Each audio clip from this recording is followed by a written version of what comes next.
Hello my scrappy friends, it is Jess here from the Scrappy Sisters and thank you for joining me for a Kitaholic Kits design team layout. This week I am creating a layout using this super cute sketch that was designed by Laura Whitaker.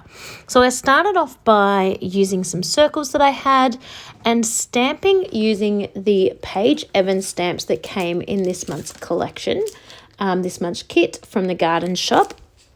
I stamped them not completely on the circles in black embossing powder, and then I used the Nouveau drops that came in the kit to colour them in. And there were a variety of colours included. There was pink aura, there was aqua plains, and the aqua plains is what I used for all the leaves. There was sea breeze, as well as rose water, and then the one I used in the center of all of the flowers was limoncello. So those are all the colors that came in the kit this month. They are jewel drop jewel drop Nouveau drops, and I use them to color in each of my stamps. Now I did test this out using Stampin' Up!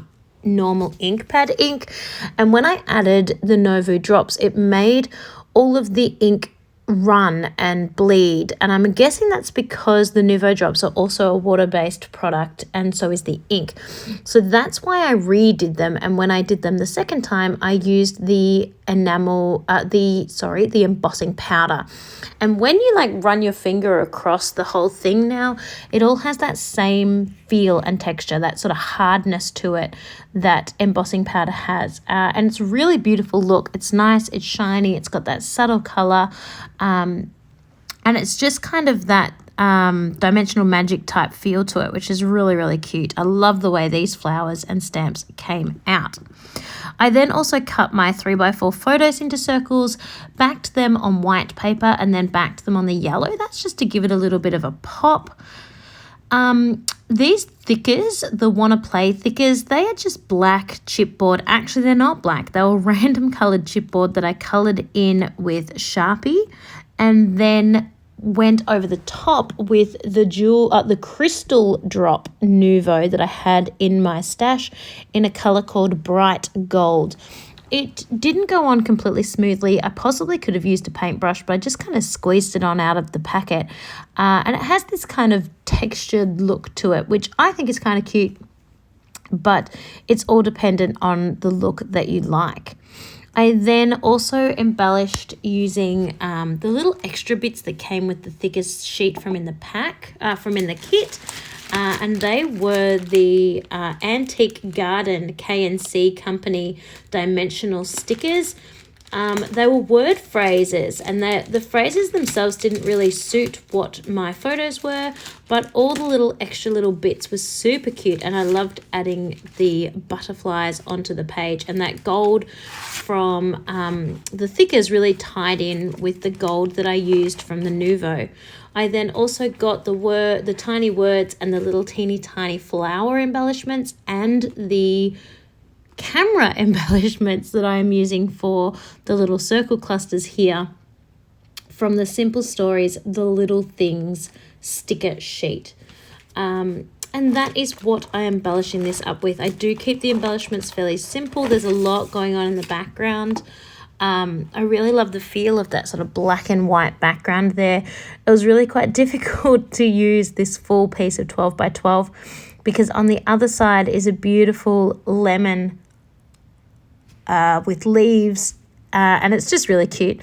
So it was really difficult to use up this side and to not keep the other side free. But I just felt with the look of this layout that having the black and white to go along with the circles was just a really nice effect. So this sketch from Laura Whitaker is really simple and easy to use. So it was a lot of fun to just sort of get that creativity going. And that is something that I've been working on all month so far this month. You may have noticed if you've been following my Kitaholic Kits layouts that my first one was a sort of a scrap lift of a designer's style. The second one was a scrap lift of a specific layout, and this third one here is using a sketch. So definitely following along with the theme of how to scrap when you don't know what to scrap, and just trying to help keep that motivation and just give those tips and tricks of you want to sit at your desk but you're not sure what to do, so what could you do? And so for me, my go-to things are to check out a designer that I love, scrap lift a specific layout that I love, or even pull for a sketch as well. Now, I've also got one more layout coming up next week, and that will also stick to this same theme of how to scrap when you don't know what to scrap. So hopefully you will come on by and check that out as well. If you've also been following along with all of my layouts, I'm hoping that you're pleasantly surprised at how different each of my 4 layouts have been this month using the same kit. It's really quite versatile, and it's quite amazing how much of a variety you can create using all those same supplies. What initially to me looked like a very feminine kit with lots of florals has certainly been able to be used really quite simply with my boys. They're not super traditional boy layouts, but they certainly don't look super girly either, which I quite love the way that kits can sort of bend and mold as you need them and use them. Now, just to finish this one off, I needed something else to go with this page. This might not be quite your style. You might have been happy to leave your page as it was, but for me, it needed one more thing. Now, whether that was a doodly border, whether that was a sort of cut out border, I wasn't sure where to go. I normally don't love the way my doodly borders look. I love it on other people's work, but for some reason I can never quite get it right. So I decided to go with this torn edge look instead. I have not done this for a while, but I definitely love it when I see other people doing it, so I thought I'd give this a try. Just going to rough up the little tear here and then put a little bit of color in underneath. Now in my case, I'm of course sticking with my black and white theme, so I'm going to put some black in under there, and I'm really happy with how that all pulled together. Once I have stuck on this last little bit, I of course will trim off the excess because I don't want little half circles sticking out the sides. I want this to be a proper square. And then it'll be time to do my last little bits, and of course that is adding splatters. You know I cannot create a layout without adding splatters, and I'm also going to pop a little bit of Nuvo drop on there as well. Nuvo, not Novu, N-U-V-O, Nuvo drops to be a little bit like enamel dots. I'm going to use the black and the gold. They did not come in the kit this month. They were ones I already had at home, but I find them super useful and they just work really well. I don't know if you can tell, but I kind of swirl my hand around in a circle. You can sort of see to contain the size of the drop and to give it that sort of domed effect. It will settle. It won't be pointy. It will settle and sort of drop down with the weight of itself while it dries. And they do take a little bit of time to dry.